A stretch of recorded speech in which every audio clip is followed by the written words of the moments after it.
Vous en faites l'économie dans cet élément? C'est la seule équipe nationale en activité actuellement, l'équipe nationale de football junior. Martin Tungu-Pilé et ses poulains ont quitté le Cameroun ce matin pour Ouagadougou, où ils vont prendre part à un tournoi amical international à l'occasion du cinquantenaire du Burkina Faso. Ce tournoi arrive à propos parce que on avait prévu pour notre préparation à la CAN, on avait prévu des regroupements au mois de novembre et décembre. Donc ce tournoi va nous permettre d'avoir des matchs internationaux. Il y a 4 matchs qu'on va livrer là-bas contre le Burkina, le Congo, Saint-Étienne et puis Légia Varsovie. Donc c'est bon pour les jeunes. Ça introduit les jeunes dans la compétition internationale. Les Lions juniors ont suivi un stage d'une semaine au centre technique de la Fédération camerounaise de football à Odja, banlieue de Yaoundé. Le tournoi du Burkina Faso servira de préparation pour la Coupe d'Afrique des Nations. Et c'est presque le même noyau qui sera retenu pour cette compétition. Je ne peux pas trouver mieux dans les 2-3 mois à venir pour la CAN. Donc le noyau reste. Il y a quelques joueurs qui évoluent hors du pays, qui seront là pour la CAN. Ils n'ont pas pu être libérés pour le tournoi. Donc on va préparer les joueurs locaux. Et puis, je crois à partir du mois de janvier-février, on pourra avoir l'opportunité d'avoir des joueurs professionnels. Et comme ça, le groupe va se resserrer de plus en plus. Comme ils ont pris l'habitude, les joueurs de Coton Sport convoqués n'ont pas déféré à l'appel des entraîneurs. Mais Martin Tungu garde espoir qu'ils rejoindront leurs coéquipiers. Mais j'ai l'espoir que d'ici la fin de la semaine, ils seront là. Je sais qu'ils sont bien entraînés, mais maintenant, il faut que le club de Coton Sport les libère pour le tournoi. C'est bon pour les jeunes, c'est bon pour la préparation de l'équipe nationale junior. Eux ont répondu à l'appel, les coachs, une vingtaine de joueurs, et à leur tête, Efala Ndjonkep-Jean, gardien de but et homme du match de la dernière finale de la Coupe du Cameroun. Nous ne sommes pas là pour faire de la suffisance. Être un meilleur joueur, c'est un gros challenge déjà. Et déjà parmi nous, il y a des très bons joueurs. Et moi personnellement, je ne suis pas là pour travailler, pour faire la suffisance. Je suis venu travailler pour avancer. Mais vous avez quand même une petite longueur d'avance sur vos coéquipiers du même poste, non? Oh, c'est bon. Ça avait déjà le nombre de matchs joués, c'est ce qui fait en sorte que j'ai un peu d'avance sur eux. Mais sur le plan physique et tactique, ils sont un peu prêts. Il fallait dites-nous que quand on a votre statut désormais, le statut qui est le vôtre au Cameroun, et que vous vous retrouvez dans un stage comme celui-ci, alors vous vous dites, il y a qu'un coup de tonnerre qui puisse vous disqualifier pour que vous n'alliez pas au tournoi? Non, au fait, ça va dépendre du coach. C'est le coach qui fait sa liste. C'est lui qui va choisir, qui verra si vraiment je suis prêt pour y participer. Bon, on espère bien que ça va bien se passer. Sauf s'il n'y a pas un coup de sort à la dernière minute. Nous sommes fin prêts et nous pensons vraiment bien représenter le Cameroun, notre pays. Et je pense que tout ira bien. Le tournoi de Ouagadougou prend fin le 5 décembre prochain. Oui, alors, Martin Tungu-Pilé et ses poulains se trouvent d'ores et déjà au Burkina Faso pour prendre part à ce tournoi. Et vous avez suivi parmi les adversaires du Cameroun, il y aura l'équipe de Saint-Étienne, donc club de France de première division, avec sa représentation junior qui prendra part à ce tournoi. Alors, vous devez saliver, Sylvain, quand vous voyez ce genre d'initiative, des jeunes joueurs qui sont, on dirait entre guillemets, votre poids, ou vos poids. Ce sont eux qui vous intéressent dans vos actions d'agent des joueurs FIFA, non? Pas seulement les joueurs. Pas seulement les joueurs, les encadreurs aussi, parce que si on n'a pas d'encadreur, les joueurs ne peuvent pas évoluer. Donc nous sommes intéressés par tout ce qui constitue l'ossature d'une équipe. si on peut dire comme ça. Ouais, alors, coach Jean Yudom, avant que de vous reprendre sur la conférence de presse de Sylvain Honang, cette équipe des juniors, d'ailleurs, Martin Tongompile et vous, on vous voit souvent dans des endroits très secrets à Douala, vous êtes très amis. Alors, qu'est-ce que vous dites de cette équipe si vous avez un peu suivi la préparation et le tournoi de Ouagadougou? Qu'est-ce qui peut leur apporter en termes de préparation à la Coupe d'Afrique des Nations qui se dispute bientôt en 2011? Ça, c'est une occasion, une fois de plus, d'apprécier ce que la Fédération et le ministre des Sports sont en train de faire pour la préparation de nos équipes de la catégorie inférieure. Parce que nous étions habitués, il y a quelques années, de voir des impréparations, c'est-à-dire on va à un tournoi sans match amicaux, mais aujourd'hui nous constatons avec joie que chaque fois qu'il y a un événement, un tournoi des différentes catégories, le Cameroun est présent. Et je crois que c'est en se confrontant avec les autres jeunes que notre équipe peut parfaire sa technique, sa tactique, et ça permet de préparer en toute sérénité la CAN Junior. Donc moi je dis, ça c'est un tournoi bienvenu pour la préparation de notre équipe junior. Et surtout que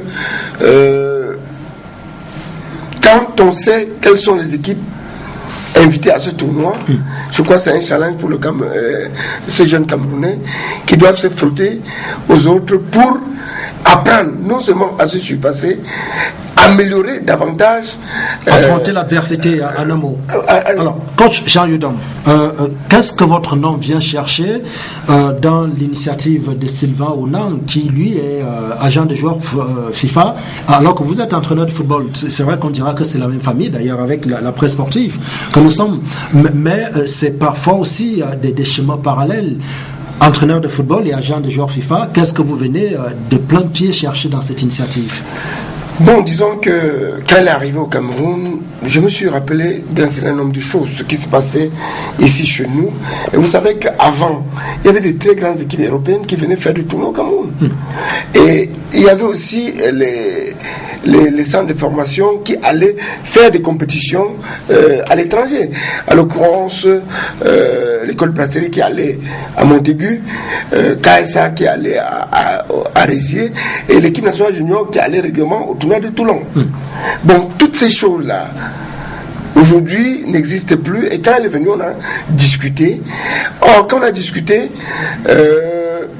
moi je le dis, au lieu d'attendre, parce qu'il y a un véritable problème qui se pose, les ordres massifs des jeunes. Parce que non plus, pour eux, à rester au Cameroun, n'ont pas d'avenir. Mais si je rencontre un manager qui accepte faire venir des gens sur place pour expliquer ce que c'est que le professionnalisme, quelque part, la jeunesse camerounaise devait en tirer profit. D'un autre côté, notre souci était aussi, en tant que trésorier de l'association des entraîneurs camerounais, avec son apport, si de temps en temps nous pouvons avoir des échanges avec des entraîneurs expatriés qui ont une autre expérience que la nôtre, s'ils viennent sur place partager cette expérience, ça devait nous faire plaisir. Oui. Et puis, en tant qu'entraîneur, lui, agent de joueur, il ne peut pas venir dans l'inconnu organiser quelque chose de ce genre. Donc, il s'est appuyé sur un homme de terrain. Technicien. Ouais, et à côté de ça, je suis allé voir le CTR qui est régulièrement avec les équipes. Tout à l'heure, dans votre propos, vous avez parlé du choix des équipes. Ce choix des équipes nous a été favorisé par... Il y a une seule équipe de Yaoundé, Fortuna. Mais aujourd'hui, avec... ça a progressé, ça a évolué. Ça a évolué avec la communication que nous avons eue. Il y a eu des échos. Et aujourd'hui, j'ai eu à enregistrer FC Bamenda Sport Academy, entraîné par Kiam Jean-Baptiste. Donc ils sont venus, bon, on les a enregistrés. Et vous avez suivi aussi Unisport de Bafang quand ils ont eu les cours, parce que c'était ouvert. Et nous avons même voulu inviter Achille Yaoundé, mais malheureusement... Alors, et il y a des noms très ronflants. Là, on parle de Raymond Kalankango, dont Sylvain parlait tout à l'heure. Et à côté de ça, Top Moller, dont on sait qu'il a failli être entraîneur de l'équipe nationale Fagnon du Cameroun. Alors, Top Moller, qu'est-ce que lui vient faire dans cette histoire? On a parlé de formation. À quoi consistera son apport dans cette initiative? Il vient, et bon, il doit intervenir sur deux plans. Déjà, du 7 au 9, il va animer un séminaire ouvert à tous les entraîneurs affiliés à la CEF. Mais qui fait venir Top Moller? C'est Sylvain ou non? C'est Sylvain. C'est Sylvain.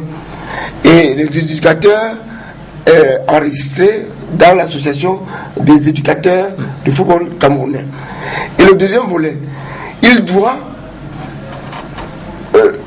faire la sélection des jeunes, et ces jeunes seront mis à la disposition de cet entraîneur qui doit passer un bon moment avec eux sur le terrain et à l'hôtel. Il n'y aura pas de chevauchement avec le travail de la direction technique nationale? Vous n'avez pas peur de non, de la DTN? Non, puisque moi j'étais à Yaoundé.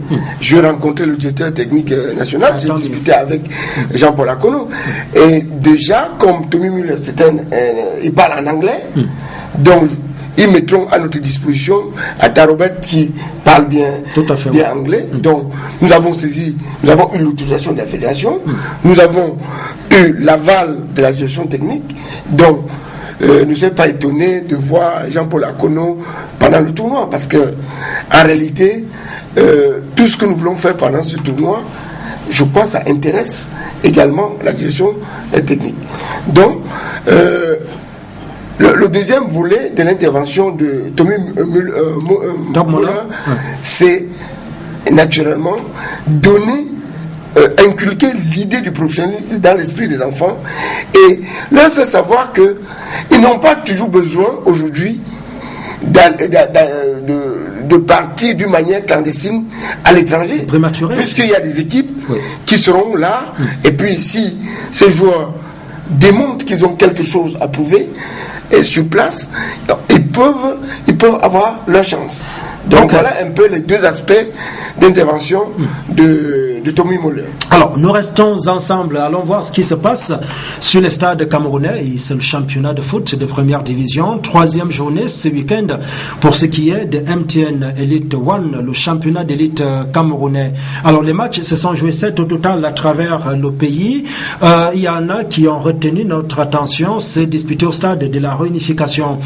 Je vous invite à suivre le compte rendu du premier match en levée des rideaux au stade de Bepanda. Les Astres de Douala qui ont été tenus en échec par Ngaoundéré University, 2 buts partout, but de Ngaoundéré marqué dans les 2 dernières minutes alors que les Astres avaient la situation à main. Le compte rendu de cette rencontre. Les Astres de Douala s'en voudront d'avoir laissé filer entre les doigts la première victoire de la saison. Ce qui nous a manqué, c'est la communication. Je peux dire que c'est ce qui a été à l'origine de ce deuxième but. Mais néanmoins, sans toutefois nous jeter les fleurs, ou bien sans toutefois dire quoi que ce soit, on n'avait pas quand même un adversaire facile. Ça a été les gars expérimentés et ils ont aussi joué sur notre manque de communication pour qu'ils puissent arriver au bout de ce score, quoi. Face à Ngaoundéré University, en 3e journée de MTN Elite One dimanche, les Brésiliens de Bepanda ont contenu un adversaire enthousiaste jusqu'aux ultimes minutes de jeu avant de tomber dans une phase fatale de déconcentration. On a pêché au niveau de la concentration dans les 2 dernières minutes du match. Vous avez pu constater, on a pris un match contre toute attente. Voilà, c'est vraiment un coup de massue, comme vous dites, ça fait vraiment mal. Alors, l'adversaire universitaire de Ngaoundéré, cet après-midi, ça peut être une foudre de guerre, n'importe comment. Ouais, c'est pas une foudre de guerre, mais c'est une belle équipe quand même dans l'ensemble. Mais vous savez, comme toutes les équipes au monde, il y a des mauvais passages. Je pense que c'est le nôtre en ce moment. Momasso et Bongé Bondé en inscrivant les 2 premiers buts aux 10e et 30e minutes respectivement.